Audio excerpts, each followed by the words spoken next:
ನಮಸ್ಕಾರ, ಚಿಟ್ಟೆ ಹೆಜ್ಜೆಗೆ ಸ್ವಾಗತ. ಲಕ್ಷ್ಮೀ ನಿವಾಸ ಧಾರಾವಾಹಿ ನೋಡುತ್ತಿರುವ ವೀಕ್ಷಕರಿಗೆ ಈಗಾಗಲೇ ಗೊತ್ತಾಗಿದೆ ಜಯಂತ್ ರವರದು ಸೈಕೋ ಪಾತ್ರ ಅಂತ.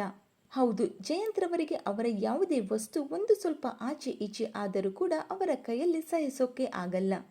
ಜಯಂತ್ ರವರಿಗೆ ಎಲ್ಲವೂ ಪರ್ಫೆಕ್ಟ್ ಆಗಿರಬೇಕು. ಅಪ್ಪಿತಪ್ಪಿ ಏನಾದರೂ ಜಾನು ತಪ್ಪು ಮಾಡಿದರೆ ಆಕೆಗೆ ಕಷ್ಟ ಅನ್ನೋದು ಕಟ್ಟಿಟ್ಟ ಬುತ್ತಿ.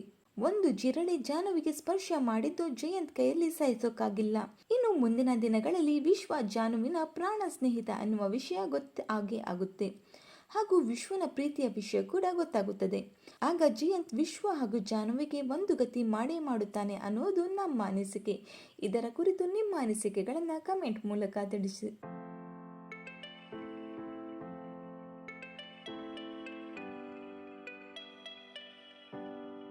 ಲಕ್ಷ್ಮೀ ನಿವಾಸ ನಿಮ್ಮ ಫೇವ್ರೆಟ್ ಧಾರಾವಾಹಿ ಆಗಿದ್ದರೆ ಈ ಒಂದು ವಿಡಿಯೋಗೆ ಲೈಕ್ ಮಾಡಿ ಹಾಗೂ ಶೇರ್ ಮಾಡಿ. Thank you.